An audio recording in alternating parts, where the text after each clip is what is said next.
Society میں، سماج میں سب سے مظلوم اور بے بس طبقہ ہمارے معاشرے کا یتیم ہے۔ میں نے واللہ اپنی آنکھوں سے دیکھا ہے ایک خاتون کے بارے میں، شوہر ٹی بی کے مرض کا شکار ہو گیا، تھوڑی بہت گھر میں سیونگ تھی، بندہ ویسے غریب تھا، کرائے کے گھر میں رہتا تھا، تھوڑی بہت سیونگ تھی، سارا اس عورت نے اپنے شوہر کے علاج میں لگا دیا۔ علاج کرتے گئے، افاقہ نہیں ہوا، شوہر کی موت ہو گئی۔ بیوہ عورت، یتیم بچے، کہاں جائے گی وہ؟ کوئی ہے ہماری سوسائٹی میں انتظام؟ اللہ کے نبی صلی اللہ علیہ وسلم کے معاشرے میں تو کم سے کم یہ تھا کہ آدمی 3-4 شادیاں کرتے تھے تو بیوہ عورتوں کا ٹھکانہ لگ جاتا تھا۔ یتیموں کے بارے میں لوگوں کو یہ بات پتہ تھی کہ اگر باپ مر گیا تو یتیموں کی کفالت چاچا کے ذمے ہے، دادا کے ذمے ہے، دادا اگر زندہ ہے یتیم بچے کی کفالت دادا کرے گا، دادا کی وفات ہو گئی ہے چاچا کرے گا۔ ہمارے معاشرے میں تو ایک عورت بیوہ ہوتی ہے، شوہر کی موت کا غم تو اس کے سر پہ ہوتا ہی ہے، یتیم بچوں کی کفالت بھی اس کے سر پہ ڈال دی جاتی ہے۔ کہاں جائے گی وہ عورت؟ بہت کوشش کی اس نے، کہا میں نے آفسوں میں کام کرنے کی کوشش کی، لیکن لوگ، جب کوئی عورت بیوہ ہوتی ہے نا، کٹے پتنگ کی طرح ہوتی ہے، ہر کوئی اس کو لوٹنے کے چکر میں رہتا ہے۔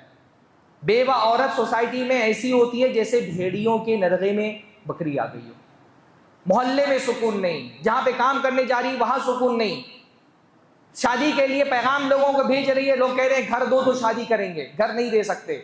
بہت پریشان ہوئی، ایک یو پی کے ہندو سے، یادو سے شادی کر لی، خود تو کافر نہیں ہوئی لیکن ایک کافر سے شادی کر لی، اس کے ساتھ رہنے لگی۔ میرے پاس آئی، مجھ سے کہنے لگی کہ جب میں نے شادی کی تھی تو شوہر کا یہ مطالبہ تو نہیں تھا کہ میں پوجا ووجا کروں، میرے دین پر میں باقی تھی، لیکن اب شوہر مجھے ضد کرنے لگا ہے، تو میں چاہتی ہوں کہ آپ ذرا سا ان کو چل کر کے سمجھائیں، دین کی دعوت دیں، کیا پتہ آپ کی دعوت سے مسلمان ہو جائے۔ واللہ میرے بھائیوں، مسلمان عورت کافر لڑکے کے ساتھ بھاگ جائے، شادی کر لے، ہم کو بہت تکلیف ہوتی ہے، لیکن اس کے ذمہ دار ہم بھی۔ اللہ فرما رہے وَآتَ الْمَالَ عَلَىٰ حُبِّهِ ذَوِي الْقُرْبَىٰ، نیکی یہ ہے کہ اپنا مال دو رشتہ داروں کو، وَالْيَتَامَىٰ، یتیموں کو اپنا مال دو۔ ہم نے کیا انتظام کیا ہے ہمارے معاشرے، سوسائٹی کی بیوہ عورتوں کے لیے، اپنے سوسائٹی کے یتیم بچوں کے لیے کیا انتظام کیا ہے ہم نے؟ میں کبھی اپنے بارے میں سوچتا ہوں، مجھے میری موت ہو جائے میرے بیوی بچوں کا کیا ہوگا، آپ کی موت ہو جائے آپ کے بیوی بچوں کا کیا ہوگا؟ ہے کوئی سوسائٹی میں انتظام؟ کسی مرد کی موت ہوتی ہے گھر میں تو شروع میں تو سوسائٹی کے لوگ بڑا ہمدردی، خاندان کے لوگ بڑی ہمدردی دکھاتے ہیں، سال 2 سال بعد سب بھول جاتے ہیں۔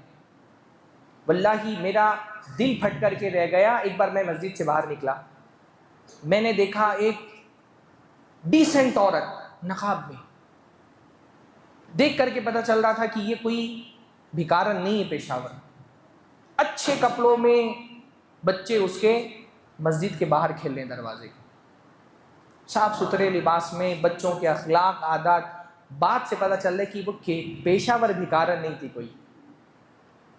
اس کو اتنی ہمت نہیں تھی کہ وہ اپنا چہرہ مسجد کے دروازے کی طرف کر کے بیٹھ جائے، وہ دوسری طرف دروازہ کر کے بیٹھی تھی، چہرے کے دروازے کی دوسری طرف چہرہ کر کے بیٹھی تھی۔ بچے کھیل رہے تھے، جانے والوں میں جو یہ سمجھ پا رہا تھا کہ یہ بچے اور یہ عورت یہاں اس مسجد کے باہر اس نیت سے بیٹھے ہیں کہ کچھ ان کو دے دیا جائے، وہ اٹھا کر کے دے دے، نہ وہ ہاتھ پھیلانے کی اس کے اندر ہمت تھی، نہ زبان سے یہ بولنے کی ہمت تھی کہ میں ضرورت مند ہوں۔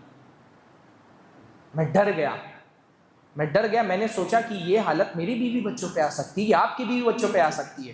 ایسی بیوہ عورتوں کے لیے کل کو میرے بچے یتیم ہو جائیں، کیا ہوگا ان کا؟ سوسائٹی میں مسلمان عام طور پہ مڈل کلاس ہیں، ہم میں سے بیشتر لوگ وہ ہیں جو 4 پیسہ جمع کر کے کچھ کھانے کا انتظام کر لیتے ہیں، روز کنواں کھودتے ہیں، روز پانی پیتے ہیں۔ ایسے کسی گھر میں جب ایک شوہر کی موت ہوتی ہے، عورت کے لیے یہ کتنی تکلیف دہ مرحلہ ہوتا ہے۔ بعض مرتبہ عورت اپنے بچے کی پیٹ کی آگ بجھانے کے لیے اپنی جسم کی عزت بیچنے پر مجبور ہو جاتی ہے۔ اس گناہ کے ذمہ دار وہ عورت ہے تو اس سے زیادہ بڑے ذمہ دار ہم ہیں۔ ایک مسلمان صرف اپنے گھر کے لوگوں کا ذمہ دار نہیں ہوتا ہے، اللہ تعالیٰ نے اس کو پیسہ دیا ہے، پوری سوسائٹی کا ذمہ دار وہ ہوتا ہے، اس سے پوری سوسائٹی کے بارے میں سوال ہوگا۔ جس کو اللہ رب العالمین نے مال دیا ہے، اس کے لیے صرف یہ نہیں کہ وہ اپنے بیوی بچوں کی فکر کرے، اس کو پوری سوسائٹی کی فکر کرنا ہے۔